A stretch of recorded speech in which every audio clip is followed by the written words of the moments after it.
Thank you very much for the very kind introduction. Provost, distinguished guests, members of the academic staff, members of the student body.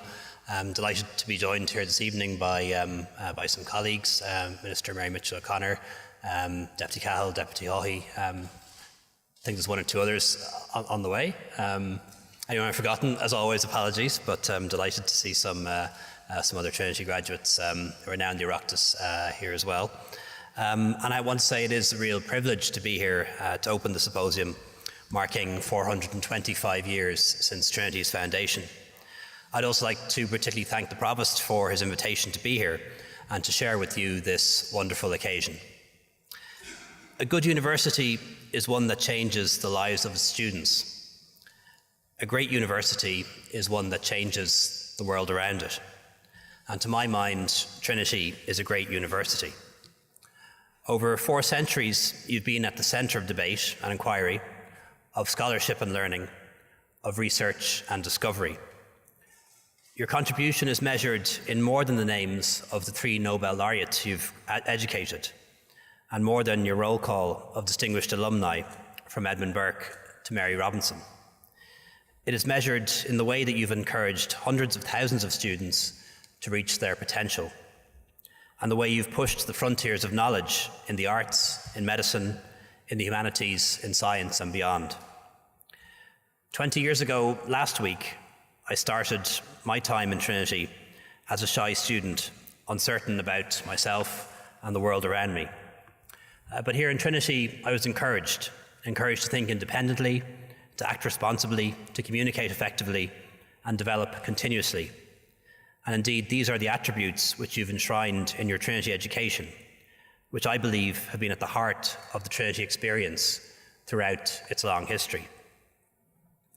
I'm not sure if any other institution on this island could have educated an Edward Carson and an Oscar Wilde, a Wolfe Tone and an Ernest Walton, a Samuel Beckett and a Susan Denham, a David Norris, a Conor Cruise O'Brien and a Mary Harney. Men and women who very much followed their own path, who sometimes stood against the tide, but who had the courage of their convictions. And by inspiring students in the classroom and then encouraging them to learn from each other, you ensure that ideas are challenged and that minds are opened. It is a remarkable legacy and something that Trinity continues to do so well. Perhaps this is why Trinity currently produces more entrepreneurs than any other university in Europe at present. And as a leading university in Ireland in receiving Horizon 2020 funding, Trinity is also at the forefront of new research and new thinking about existing problems. Your government-funded research centres give an indication of the scale of the college's ambition. I had the pleasure to attend with the Taoiseach and Minister Halligan at the recent launch of 4 new national centres in Dublin Castle, and I got to see some of that work up close and was really impressed by the limitless potential of what can be developed. The virtuous triangle that exists between government, industry and higher education shows just what can be achieved when there's a shared vision about reaching our ambitions. Of course, imagination and innovation are not confined to the sciences. In the arts, humanities and social sciences, you've been pushing the frontiers of knowledge for generations, and this includes many of the areas in which you are strongest globally. Matthew's Republic of Letters only exists in the 21st century if it is as strong in the subjects that change how we think and feel about the world around us, and also how we understand it.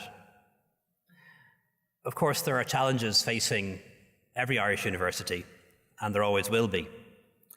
We recognise particularly that Brexit has the potential to impact adversely and potentially favourably on every sector of education.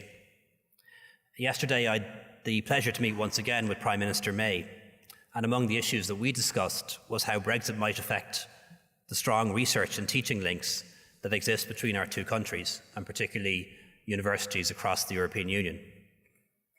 The position which we have and continue to hold is that we intend to see the common travel area maintained, protecting the free movement of people and the mutually beneficial flow of students and staff and researchers between Britain and Ireland, And I think often we talk about the common travel area as though it was just that, a common travel area.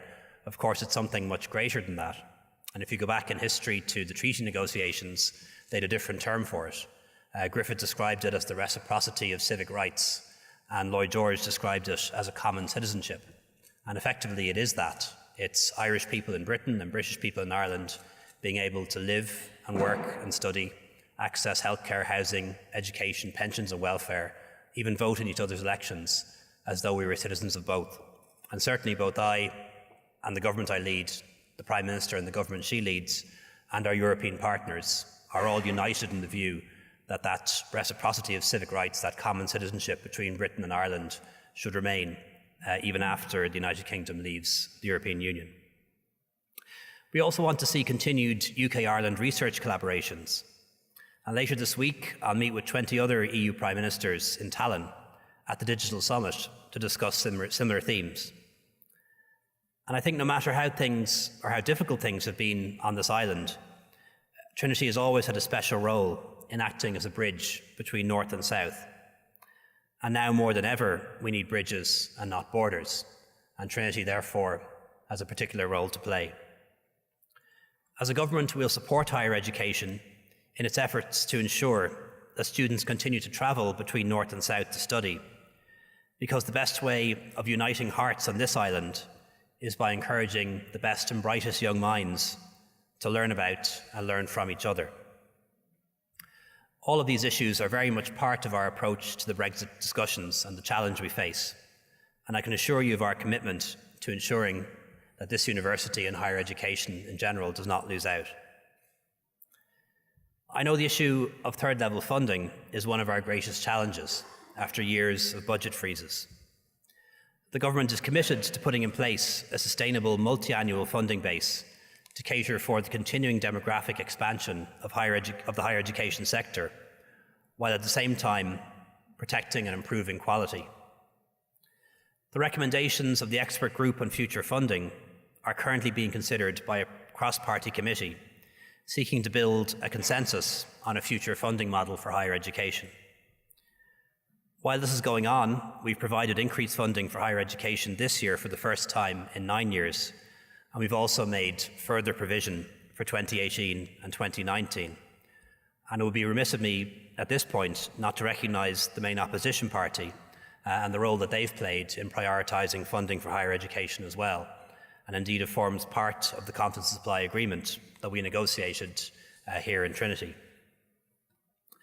One of the recommendations of the expert group is for an increased contribution to the cost of higher education through the National Training Fund, which is paid into by employers, in the recognition of the enormous benefits that employers derive from highly educated graduates produced in our higher level institutions. It's estimated that this could potentially deliver up to an additional 200 million per annum by 2020 for universities and other institutes of higher education.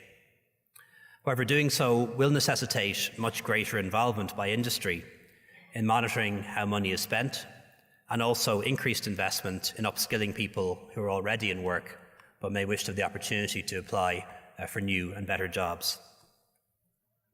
And while certainly from my own point of view, I think it is appropriate that students, as they do now, should make a contribution to the cost of the course that they study, from which they will derive so much benefit, I certainly could not stand over an outcome that left Irish students graduating with the kind of debts that American or English students do. I think it's difficult enough for young people these days to buy their first homes and pay the rent without being saddled with enormous debts in their 20s and 30s in the way that is the case in England and the United States. As I often said, my main regret from my days in Trinity is that I didn't take up the opportunity of doing an Erasmus year in France when it was on offer. And I firmly believe the chance to experience new educational opportunities is one of the greatest aspects of the college experience. Indeed, Erasmus, we're told, has already produced 1.2 million babies across Europe. And I think the result in some ways of the referendum in Britain and the fact that so many young people voted to remain is a reflection of that. They at least understand the advantages of those four freedoms, the ability to study, travel and work in any part of the Union. So in many ways, international education is one of the great success stories, both of this country and Europe in general. It reinforces my belief that education is the single best route to a better life for people. So you're to be commended for developing the flagship Trinity Access programme, which has transformed the lives of so many students for the better. The government strongly shares this view of education, and that's why we're giving new bursaries to increase access to higher education for people with disabilities, lone parents, and people from backgrounds that do not traditionally go to third level education, as was announced by Minister Mitchell O'Connor over the summer. And it's also why, in the last budget, in my role as Minister for Social Protection, we increased the Back to Education allowance and reinstated the cost of education allowance for student parents. And I hope that just represents a direction of travel, just to start, not the end point. It is encouraging to see in the last number of years participation by students with disabilities, student parents and students from non-traditional backgrounds increasing as it has.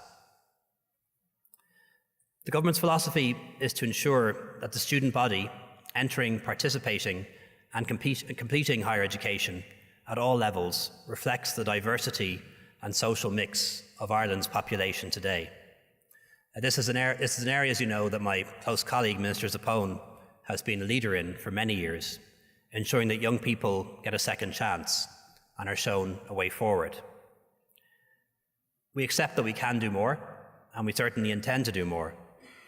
I know there are very many talented people in my own constituency of Dublin West and many other parts of the country who would thrive if they were given an opportunity to go to third level. So access to higher education should be available to all individuals, independent of socioeconomic background, gender, geography, disability, or any other personal circumstance. It should depend on your ability, your initiative, your work ethic, your innate potential, not on your parents or your postcode.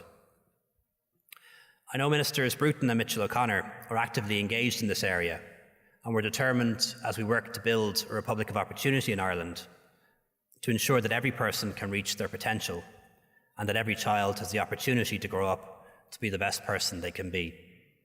And I think what better place to start than by guaranteeing equality of opportunity in education. I think, as was alluded to a little bit earlier, it's not so long ago that a Taoiseach could come to Trinity and suggest that the hearts of the college people were not centred on the Irish nation. Perhaps Mr. De Valera was still a little annoyed that he came last when he went for Scoils 40 years earlier. With marks, I believe, of 20 out of 125 in pure maths and an impressive applied maths score of 0. So while I may not be the first Taoiseach to have attended Trinity, I am the first to have graduated. Of course, subsequent to that, many Fianna Fáilers did much better.